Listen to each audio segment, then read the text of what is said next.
Hello viewers, আসসালামু আলাইকুম। Welcome back to my channel beauty blogger Purna. আশা করছি সবাই খুব ভালো আছেন। আমি আলহামদুলিল্লাহ ভালো আছি। সো আজকে নতুন আরেকটি ব্লগ নিয়ে চলে আসলাম আপনাদের সাথে শেয়ার করার জন্য। আশা করব আমার আজকের ব্লগটাও আপনাদের কাছে ভালো লাগবে। আর আজকের ব্লগটা হচ্ছে আমার রমজান ব্লগ 2। তো আজকের ব্লগটা আমি মেইনলি স্টার্ট করেছি সকালবেলা থেকে, অ্যান্ড আজকে হচ্ছে গিয়ে আমার অফ ডে। তো আজকে যেহেতু কোনো কাজ নেই এবং কোনো ক্লাসও নেই, কাজ আছে সেটা আমি রাতের দিকে করব, বাট এখন আপাতত কোনো কাজের প্রেশার নেই এবং কোনো বের হওয়ার প্রেশার নেই।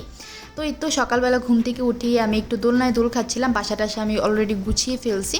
তো ঘুম থেকে ওঠার পর আমার যেটা ফার্স্ট কাজ থাকে সেটা হচ্ছে কি আমি আমার নিজের রুমটা গুছিয়ে ফেলি এবং সম্পূর্ণ বাসাটা একটু ক্লিন করে ফেলি আর কি। আদারওয়াইজ আমার ভালো লাগে না। আমি হচ্ছে এখানে দোলনায় বসে আমি একটা কাজ করতেছিলাম। আমার একটা ভিডিও এডিট করেছি এবং কয়েকটা কাজ করেছি। তো সব কাজ টাজ করে আমি ওয়েট করতেছিলাম আমার লিউ কখন ঘুম থেকে উঠবে। তার এখনও গুড মর্নিং হয় নাই। তো লিউ ঘুম থেকে উঠলে ওকে ফ্রেশ করি, ওকে খাইয়ে দিতে হবে, ও যেহেতু খেতে পারে না।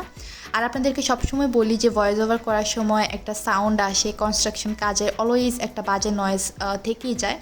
তো এই তো ওই খালি জায়গাটাতে হচ্ছে গিয়ে কনস্ট্রাকশন কাজ চলতেছে, ওখানে একটা নতুন বিল্ডিং হবে এবং আমার বাসার পিছনের সাইডেও হচ্ছে এরকম কনস্ট্রাকশনের কাজ চলতেছে। সো সারাদিনই দেখা যায় যে অনেক বেশি নয়েজ থাকে। তাই আজকে ভাবলাম এখান থেকে দেখা যায় কিনা। তো পরে দেখলাম যে মোটামুটি হালকা একটু দেখা যাচ্ছে বাসার সামনাটা। তো আপনাদের সাথে একটু শেয়ার করে দিলাম। আর এর মধ্যেই কিন্তু লিও ঘুম থেকে উঠে গিয়েছিল। আর এই তো এদিকে হচ্ছে গিয়ে লিওর খাবারটা আমি অলরেডি গরম করে ফেলছি। ও অ্যাকচুয়ালি চিকেনটা একদমই খেতে পারতেছে না, মানে শক্ত কোনো কিছুই খেতে পারতেছে না, মাংসটাও চিবোতে পারতেছে না, জাস্ট একটু স্যুপটা খায় আর কি। তো তারপরও আমি ওকে একটু মাংস একটু স্যুপ দিচ্ছিলাম। তো এখন হচ্ছে ওকে আমি খাইয়ে দিব, অ্যান্ড খাওয়া দাওয়া করানোর পর আজকে ভাবছি যে লিওকে গোসল করাই দেবো, কারণ ঢাকায় আসার পর আমি এখনও ওকে ওরকম প্রপারলি গোসল করাইনি। তো আজকে মেনলি ওকে আমি গোসল করাবো। এতদিন হচ্ছে জাস্ট হচ্ছে ওর গাটা মুছে দিয়েছি।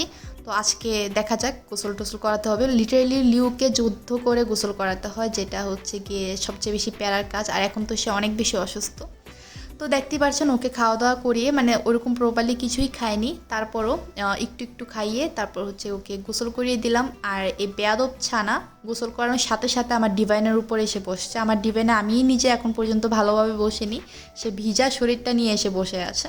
তো কিছু বলি নেই, কারণ সে এখন প্রপারলি ক্লিন, একদমই পরিষ্কার পরিচ্ছন্ন হয়ে বসেছে। তো ওকে আমি ড্রাই করে দিব এখন, একটু ভালো করে মুছে টুছে। ভাবলাম যে আপনাদের সাথে ওর দুষ্টামিটা একটু শেয়ার করি। ও এক দৌড়ে ওয়াশরুম থেকে এক দৌড়ে এসে এখানে বসে আছে, এখানে মেবি আরাম পাইছে একটু। তো এই তো, অ্যান্ড আজকে ব্লগের থাম্বনেল দেখে অলরেডি আপনারা বুঝে গিয়েছেন যে আজকে আমি আপনাদের সাথে কি শেয়ার করতে যাচ্ছি।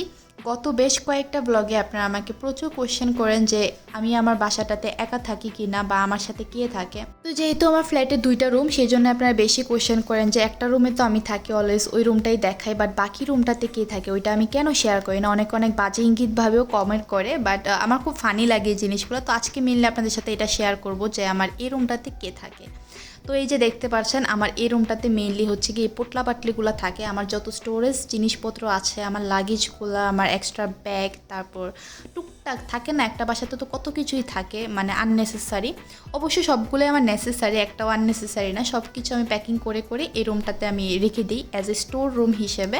তো দেখতেই পাচ্ছেন এই রুমটাতে মোটামুটি ভালোই জিনিসপত্র আছে, যদিও আমি একটু গুছিয়ে রাখছি বলে জিনিসপত্র কম মনে হচ্ছে, বাট এখানে হিউজ জিনিসপত্র আছে। এবং অপর পাশে হচ্ছে গিয়ে আমার অনেক অনেক ম্যাটেরিয়ালস আছে, আমার যে আর্কিটেকচারাল যে মডেল ম্যাটেরিয়ালস আছে। তো সব কিছু আমি ওই পাশটাতে রেখেছি। আর এই পাশটাতে আমার যত সব জিনিসপত্র আছে টুকটাক একটু পরপর যেগুলো দরকার হয় এগুলো আমি এই পাশটাতে রাখছি, কারণ একদম বাসায় ঢোকার সময় ডাইনিং স্পেসে এত সব জিনিসপত্র রাখলে দেখতেও ভালো লাগে না। তো সেই কারণে আমি এই রুমটাকে একদম স্টোর রুম হিসেবে ইউজ করতেছি। অ্যান্ড আমি চাইলে এই রুমটা সাবলেট দিতে পারি, বাট সাবলেট দিলে আননোন মানুষটা কেমন হবে না হবে সেটা একটা ভাবার বিষয়। তো এই বাসাতে কিন্তু ফার্স্টে একজন সাবলেট থাকতো। আপনারা একদম আমার শুরুর থেকে ব্লগটা দেখলেই হয়তো বুঝতে পারবেন, যখন আমি এই বাসাটাতে উঠেছি তো তখন ওই মেয়ে অনেক অনেক কাহিনী করে গেছে। সো আমি চাচ্ছি না আর সাবলেট দিতে। পরিচিতর মধ্যে কেউ উঠলে সেটা আমি ভেবে দেখতাম, তারপর আমি পরিচিতদেরকেও দিব না, কারণ সম্পর্ক নষ্ট হয়ে যায় কাছের কোনো মানুষকে যদি আমি সাবলেট হিসেবে দিই। আমি যেটা নিজে এক্সপিরিয়েন্স করেছি আর কি। অ্যান্ড আদার্স মানুষের সাথে মানুষের মনে কী থাকে সেটা তো বলা যায় না, কার মেন্টালিটি কেমন। আর আমি যেহেতু বেশিরভাগ সময় বাইরে থাকি, তো সেই জন্য আমি আর দিব না। আর একবার দিয়ে আমার হচ্ছে গিয়ে শিক্ষা হয়ে গেছে, আমি আর কখনোই আমার বাসা সাবলেট দিব না। একা একা থাকছি, এটাই অনেক ভালো। তো ওই স্টোর রুম থেকে আমি এই জিনিসটা পেলাম, এটা কিনছি বাট এখন পর্যন্ত আমি পরিনি, ইউজও করিনি, জাস্ট কিউট লাগছিল একটা মেলাতে গিয়ে তাই কিনে নিয়েছিলাম। তো আজকে আপনাদের সাথে শেয়ার করে দিচ্ছি। এটা মেনলি একটা লাইটিং ক্রাউন। তো যেদিন আমি একটু সাজুগুজু করবো, কালারফুল ড্রেস পরবো, সো এটা পরে হচ্ছে গিয়ে ছবি তুলবো আর কি। আর এটা পরে লাইটটা জ্বালিয়ে রাতের বেলা পোর্ট্রেট তুললে খুব সুন্দর আসবে। তো দেখি একদিন সময় টময় করে ছবি টবি তুলবো এটা দিয়ে। তো হঠাৎ করে গিয়ে দেখলাম যে থাকগুলোর মধ্যে এটা পড়ে আছে, তাই নিয়ে চলে আসলাম। এখন আমি আমার গিটারের উপর রেখে দিব যেন আমার চোখে পড়ে। আদারওয়াইজ এমন অনেক ছোট ছোট জিনিস আছে যেগুলো আমি কিনে রাখি বাট মনেই থাকে না, পরে আর পড়াই হয় না, দেখাই হয় না।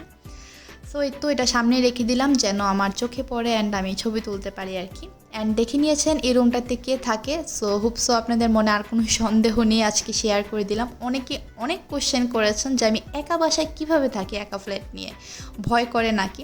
সো ফার্স্ট অফ অল আমার একদমই ভয় করে না, কারণ আমার সাথে তো এখন লিউ আছে। আর লিউ যখন থাকতো না তখনও আমার ভয় লাগে না, কারণ দেখা যায় যে আমি মোটামুটি 50% সময় বাইরে বাইরে কেটে যায়, আমার ক্লাস তারপর কাজ থাকে। অ্যান্ড বাসায় যতক্ষণ থাকি ততক্ষণও কাজ নিয়ে বিজি থাকি।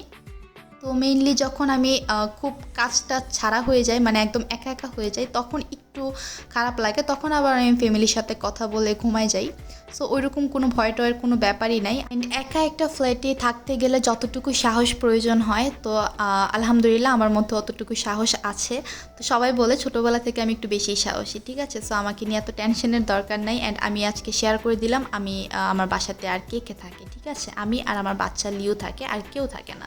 অ্যান্ড মাঝে মাঝে আমার কাজ করতে আমার কামলারা আসে, কামলিরা আসে, ওরা মাঝে মাঝে থাকে আর কি। সো আপনাদের সাথে রুম শেয়ার করতে করতে আমার এর মধ্যে একটা পার্সেল চলে আসে। অ্যাকচুয়ালি আমি কী অর্ডার দিয়েছিলাম আমার নিজেরই মনে নাই। তো আমি যে কখন টুকটাক কী সব জিনিস আমি অনলাইনে অর্ডার করে ফেলি, পরে দেখা যায় যে অনেক দিন পর আসলে পার্সেলটা আমার খেয়াল থাকে না।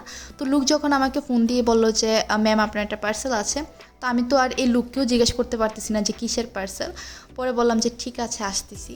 পরে যাওয়ার পর মনে হলো আচ্ছা ঠিক আছে এই জিনিসটা আমি অর্ডার করেছিলাম। তো ছোট্ট একটা জিনিস অর্ডার করছিলাম, তো এটা পার্সেল চলে আসছে। অ্যান্ড আমি টাকা দিচ্ছি, এখন হচ্ছে উপরে চলে যাব।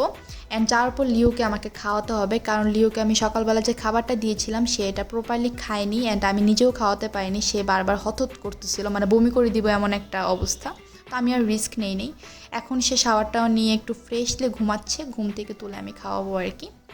সো এই তো এখন আমি পার্সেল নিয়ে আগে উপরে উঠি, তারপর দেখা যাক কী করা যায়।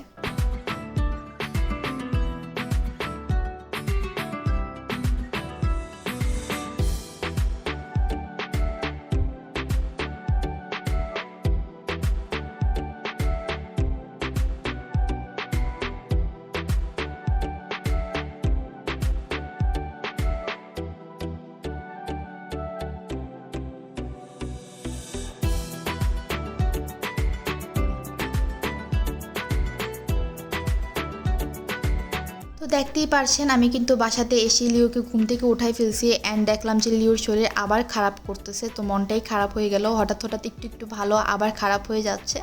পরে আমি ভাবলাম যে ঠিক আছে ওকে এখন আর চিকেন স্যুপ দিব না, ওকে একটু দুধ খাওয়াই, হয়তো তখন একটু স্ট্রং হবে বা একটু শক্তি পাবে। তো দেখতেই পারছেন কী পরিমাণ জোরাজোরি করে ড্রপ দিয়ে একটু একটু করে খাওয়াতে হয় ওকে। তো এরকম ড্রপ দিয়ে খাওয়াতাম লিও যখন একদম পিচ্ছি ছিল, লাইক 1 মাসের বেবি ছিল। তো কয়েক সপ্তাহের বেবি যখন ছিল তখন ওকে আমি এরকম ড্রপ দিয়ে খাওয়াতাম। সো এখন এত বড় হয়ে গেছে, তারপর ওকে ড্রপ দিয়ে খাওয়াতে হচ্ছে। বুঝতেই পারতেছেন ওর শরীরের অবস্থা কতটা খারাপ। অ্যান্ড ওকে এরকম জোর করে করেই খাওয়াতে হয়।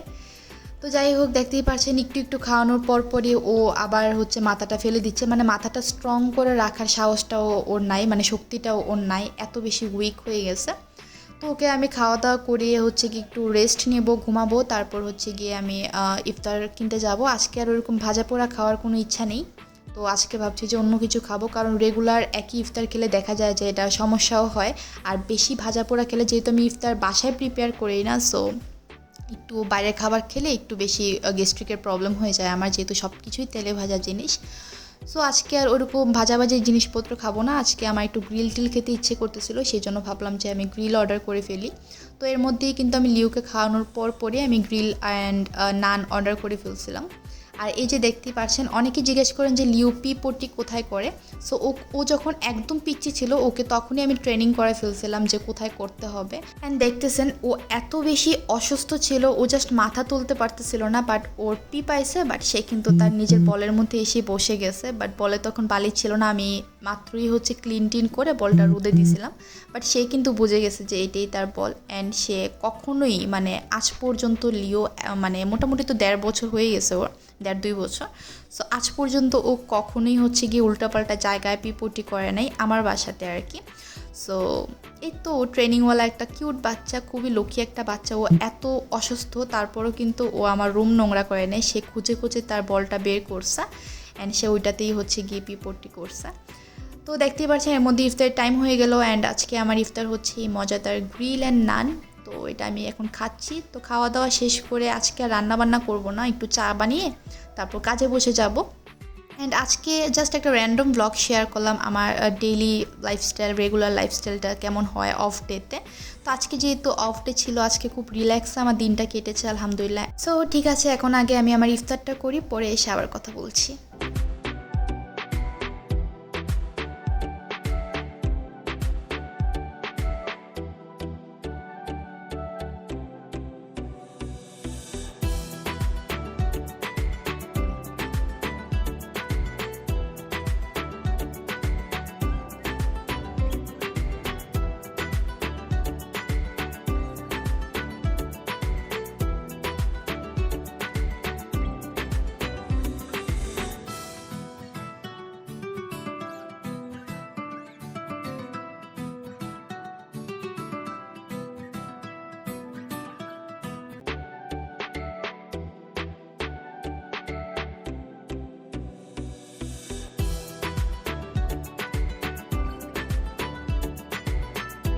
তো আমি আমার ইফতারটা কমপ্লিট করার পর বেশ কিছুক্ষণ রেস্ট নিয়েছি। তারপর মনে হলো একটু রং চা খাই, সবসময় তো কফি তারপর হচ্ছে গিয়ে দুধ চা খাওয়া হয়, আজকে একটু রং চা খেতে ইচ্ছে করতেছে। অ্যান্ড এই রং চাটা কিন্তু স্বাস্থ্যের জন্য অনেক বেশি ভালো। আপনারা যারা চা ফ্রিক আছেন বা যারা চা পছন্দ করেন না, তারা এরকমভাবে বানিয়ে খাবেন, ইনশাল্লাহ অনেক ভালো লাগবে। অ্যান্ড এটা কিন্তু ব্রেনের জন্য খুব ভালো, কারণ যেহেতু তেজপাতা চাটা ব্রেনের জন্য খুবই খুবই ভালো। সো এই তো এখানে আমি একটু মশলা চা বানিয়ে নিচ্ছি। এটার মধ্যে আমি এলাচ, দারচিনি, তারপর হচ্ছে লবঙ্গ, তেজপাতা, লেবু, একটু লবণ আর হচ্ছে চিনি আর চা পাতা তো অ্যাজ ইউজুয়াল লাগবেই। একটু চা পাতা দিয়েছি কারণ যেহেতু রং চা, আদারওয়াইজ অনেক ডার্ক হয়ে যাবে। তো তারপর হচ্ছে গিয়ে মোটামুটি 10-15 মিনিটের মতো আমি জাল করেছি, কারণ সবগুলা মশলার ফ্লেভার এটার মধ্যে অ্যাড হতে হবে। তারপর আমি এখন নামিয়ে ফেলছি। বাট যখন আপনারা এরকম নামিয়ে ফেলবেন তখন কিন্তু চায়ের কালারটা একদমই ডার্ক থাকবে। অ্যান্ড এই ডার্ক চায়ের কালারটাকে সুন্দর একটা লিকার চায়ের কালার দিতে কি করতে হবে সেটার টেকনিক আমি এখনই দেখিয়ে দিচ্ছি। তো এই তো চাটা আমি ছেঁকে নিলাম। এখন জাস্ট এই চাটাতে এক টুকরা লেবু চিপে দিতে হবে। জাস্ট একটু লেবু দিলেই কিন্তু কালারটা খুব সুন্দর একটা হালকা একটা কালার চলে আসে। তো দেখতেই পারছেন চায়ের কালারটা কিন্তু এখন মোটামুটি ভালোই ডার্ক আছে। তো আমি একটু ছোট্ট করে একটা লেবুর একটু চিপে দিচ্ছি।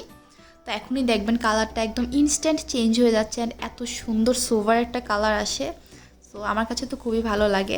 অ্যান্ড এই চাটার টেস্ট কিন্তু অনেক বেশি মজা। আর যারা হচ্ছে লবণ মানে রং চায়ে লবণ খেতে পছন্দ করেন না, তাদেরকে আমি বলছি যে একটু সামান্য একটু লবণ দিয়ে তারপর টেস্ট করে দেখবেন, মারাত্মক লেভেলের মজা লাগে। এই চাটা গরম গরম খেলে কিন্তু অনেক বেশি মজা লাগে, ঠিক আছে। তো আমি এখন আমার চাটা হয়ে গেছেন, দেখতেই পারছেন কালারটা ইনস্ট্যান্ট কত সুন্দর চেঞ্জ হয়ে গেল অ্যান্ড কালারটা আসলে অনেক সুন্দর আসছে। তো এই তো এটা নিয়ে এখন আমি রুমে চলে যাব, চাটা শেষ করব অ্যান্ড দেন আমি আমার কাজে বসে যাব। অ্যান্ড আজকের ব্লগটা আমি আর বেশি লং করব না, এখানেই শেষ করে দেব। চাটা খেতে খেতে আজকে ব্লগটা শেষ করে ফেলবো। তো লেবু অ্যাকচুয়ালি কম হয়েছিল, তো পরে ভাবলাম যে লেবুর যে চিটটা ছিল এটা একটু চুবাই, তাহলে মেবি আর একটু ভালো হবে। সো এই তো আমার চা বানানো ডান। আমার মতো করে যদি এরকম চা বানান আপনারা, আমাকে কিন্তু অবভিয়াসলি কমেন্ট করে জানাতে হবে যে আপনাদের কাছে কেমন লেগেছে। আমার টেস্ট বার হিসেবে তো আমার কাছে এটা ভীষণ ভালো লেগেছে। অ্যান্ড আমি এবার থেকে প্ল্যান করছি যে দুধ চা বা কফি যদি আমি 2 বেলা খাই, 1 বেলা হলেও আমি রং চাটা খাবো। সো এখন হচ্ছে আমি মেইনলি কাজে বসে যাব। আর আজকের ব্লগটা আমি এখানেই শেষ করে দিচ্ছি। সবাই ভালো থাকবেন, সুস্থ থাকবেন। অ্যান্ড আরেকটা রিকোয়েস্ট করে রাখছি, যারা এখনও আমার চ্যানেলটিকে সাবস্ক্রাইব করেনি, প্লিজ আমার চ্যানেলটিকে সাবস্ক্রাইব করে পাশে থাকা ছোট্ট বেল আইকনটিতে ক্লিক করে দিবেন, যেন আমি নতুন কোনো ভিডিও দিলে সেটা নোটিফিকেশানটা আপনার কাছে পৌঁছে যায়। আর যারা ভিডিওটা দেখছেন প্লিজ একটা লাইক দিয়ে আমার পাশে থাকবেন। অ্যান্ড আরেকটা কথা, আমার ফেসবুক পেজে কিন্তু লাইক দিতে ভুলবেন না। ফেসবুক পেজটা একদমই নতুন, তো আপনারা বেশি বেশি ফেসবুক পেজে জয়েন করেন, তারপর হচ্ছে গিয়ে আমি নিজেও অ্যাক্টিভ হবো আমার ফেসবুক পেজে। সো আজকে এখানেই শেষ করছি। সবাই ভালো থাকবেন, সুস্থ থাকবেন। আল্লাহ হাফেজ।